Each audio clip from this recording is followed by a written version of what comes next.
क्या आप भी बाहर का केमिकल वाला शैम्पू यूज़ करते हैं, पर एक बार आप इस बिना केमिकल का शैम्पू ट्राई कर देंगे ना, तो आप कोई भी केमिकल प्रोडक्ट यूज़ नहीं करेंगे और ये शैम्पू बनाकर सारे घर में सारे मेंबर को, आप बच्चे से लेकर बड़े तक ये शैम्पू यूज़ कर सकते हैं। और ख़ास बात ये है फ्रेंड्स कि इसमें हम कोई पण प्रकार का केमिकल ऐड नहीं करेंगे। और 10 से 15 दिन में आप ये शैम्पू यूज़ करेंगे तो आपके बाल में जो डैंड्रफ है ना वो भी निकल जाएगा और बाल बहुत ही घने काले और बहुत शाइनिंग वाले आपके हेयर बन जाएंगे। 15 दिन में ही आपका रिजल्ट आपके सामने होगा, पर एक बार इस तरह से आपको शैम्पू बनाना होगा। तो यहाँ हम सिर्फ 4 चीज़ों से ही शैम्पू बनाएंगे और 4 चीज़ों से बनने के बाद ये 2 लीटर शैम्पू बनता है। थोड़े ही इंग्रेडिएंट्स में बहुत ही सारा सस्ते में हमारा बिना केमिकल वाला शैम्पू बन जाता है और इसमें बहुत ही अच्छा क्लींजर भी होता है। आप स्किन पर भी अप्लाई करेंगे ना तो आपकी जो स्किन है ना एकदम डस्ट से रिमूव हो जाएगी और स्किन भी बहुत ही अच्छी हो जाएगी। तो चलिए वीडियो स्टार्ट करने से पहले आप मेरी चैनल पर पहली बार है तो मेरी चैनल को पहले से ही सब्सक्राइब कर देना। अगर थोड़ा भी आपको वीडियो हेल्पफुल लगे तो एक लाइक ज़रूर से कर देना। आप एक लाइक भूल जाते हो और एक लाइक मेरे लिए बहुत ही मायने लगती है, मुझे मोटिवेशन मिलता है अगले वीडियो शूट करने में। तो आप ज़रूर से लाइक और सब्सक्राइब जरूर से कर देना। स्टेप बाय स्टेप ये वीडियो देखना है जिससे आपका जो शैम्पू का रिजल्ट है वो परफेक्ट आपको मिले। तो यहाँ हमें लेना है 100 ग्राम जितना सिकाकाई। सिकाकाई आराम से मार्केट में मिल जाता है। सिकाकाई हमारे बालों के लिए बहुत ही फायदेमंद है। और यहाँ हम लेंगे 100 ग्राम जितना रीठा। रीठा भी हमको आराम से सारी चीज़ें मिल जाती है। यहाँ हम लेंगे सूखा हुआ आंवला। आंवला हम सीजन में जो विंटर की सीजन आती है ना तब से ही खा लेते हैं ना, तो हमारी स्किन में और हेयर में बहुत ही बेनिफिट मिलता है। स्किन में एकदम शाइनिंग आ जाती है और हेयर भी हमारे बहुत ही मजबूत बन जाते हैं। तो यहाँ हमें पहला स्टेप कौन सा करना है कि अरीठा का बीज निकाल देना है। तो इस तरह से हल्का इसके ऊपर हम लगाएंगे ना तो इस तरह से ये खुल जाएगा और सारे बीज हमें को इस तरह से निकाल देने हैं। अच्छे से बीज निकल जाएंगे ना, बाद में हमें आगे की प्रोसेस कर देंगे। और तीनों चीज़ों को हमें 2 दिन के लिए धूप में रख देना है, जिससे क्या होगा कि क्रश करने वक्त हमारा ग्राइंडिंग जार है वो ख़राब नहीं हो। अच्छे से क्रिस्पी करारा धूप में हो जाएगा ना तो फटाफट से इसका पाउडर भी बन जाएगा। अगर आपको इसको बीज निकालने के बाद भी सुखाना है तो आप सुखा सकते हैं, ये आसानी रहेगी। तो 2 दिन आपको इसको धूप में सुखाना है। अब एक ग्राइंडिंग जार ले लेना है और पहले तो हम आंवला को क्रश कर देंगे। अगर आपने धूप में नहीं सुखाया होगा तो आपका ग्राइंडिंग जार का ब्लेड भी टूट जाएगा और अच्छे से इसका पाउडर नहीं बनेगा।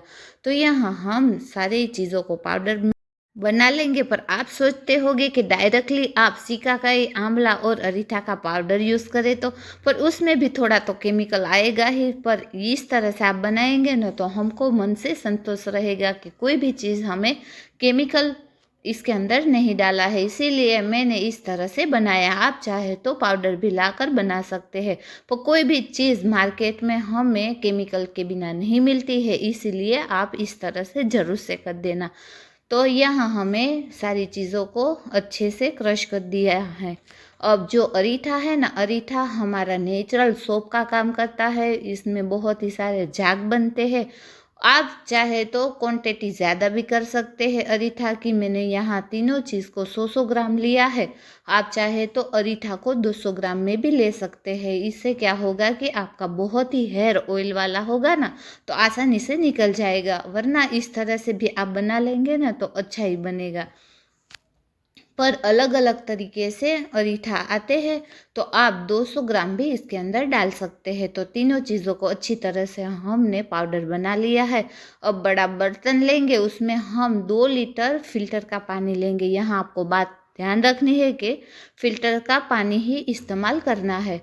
अब जो हमने पाउडर बनाया है एक के बाद एक करके इसके अंदर डाल देंगे। पर ख़ास बात आपको ध्यान रखना है कि स्लो फ्लेम में ही हमें इसको उबालना है।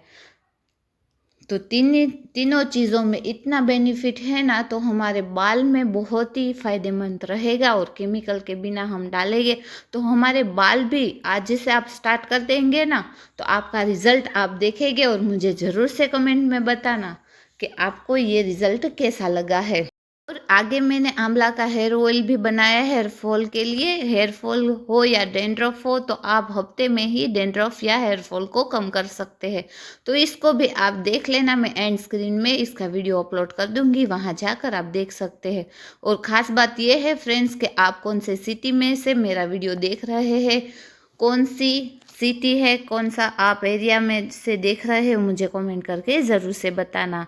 अब यहाँ हम मेन इंग्रेडिएंट्स लेंगे, वो है अलसी। ये अलसी हमारे बालों के लिए एकदम फ़ायदेमंद है, हमारे हेयर को एकदम से ग्रोथ में बढ़ाने में मदद करता है, हेयर एकदम शाइनिंग लगाते हैं और एकदम सॉफ्ट बनाते हैं। तो ये कंडीशनर का काम करती है, तो इसे आप ज़रूर से डालना, पर कौन सी स्टेप में आपको डालना है वो बात आपको ध्यान रखनी है।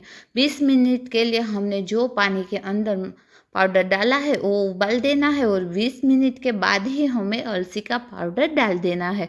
तो यहाँ हम 20 मिनट हो जाए बाद में ही हमें इसके अंदर डाल देना है। और बाउल से आप नाप लेंगे ना, तो ये बाउल से इतना हमें एक ही बाउल मेज़रमेंट के लिए ले लेना है, और सभी चीज़ें एक जैसे ही है। और वजन से मैंने बताया तो 4 चीज़ हमें डाली है वो 100 ग्राम की है, इसलिए आपको परफेक्ट मेज़रमेंट रहेगा। तो परफेक्ट मेज़रमेंट के साथ आप बनाएंगे ना, तो आपका शैम्पू परफेक्ट बनेगा। तो 20 मिनट के लिए अच्छे से इसको उबाल देना है। खास बात आपको ध्यान रखनी है कि इसकी कंसिस्टेंसी कैसी रखनी है। तो यहाँ हम थोड़ा सा लेकर इसको छान लेंगे, बाद में ये देख लेना कि इतना ठीक कंसिस्टेंसी हो जाए तब तक हमें इसको उबालना है। तो टोटल यहाँ हमारी 40 मिनट हो चुकी है और हमारा शैम्पू भी बनकर तैयार है। तो इसको हम छान लेंगे। तो फ्रेंड्स, आज का मेरा ये शैम्पू का वीडियो आपको कैसा लगा है वो कमेंट करके ज़रूर से बताना। अगर आपने अभी तक मेरी चैनल को सब्सक्राइब नहीं किया है तो प्लीज़ मेरी चैनल को सब्सक्राइब कर देना। थोड़ा भी आपको हेल्पफुल ये वीडियो लगा है तो एक लाइक ज़रूर से कर देना। वीडियो के नीचे नोटिफिकेशन ऑन कर देना, जैसे मेरा वीडियो आप तक पहले पहुँचे। और आपको मेरा वीडियो कैसा लग रहा है वो कमेंट करना ना भूलना।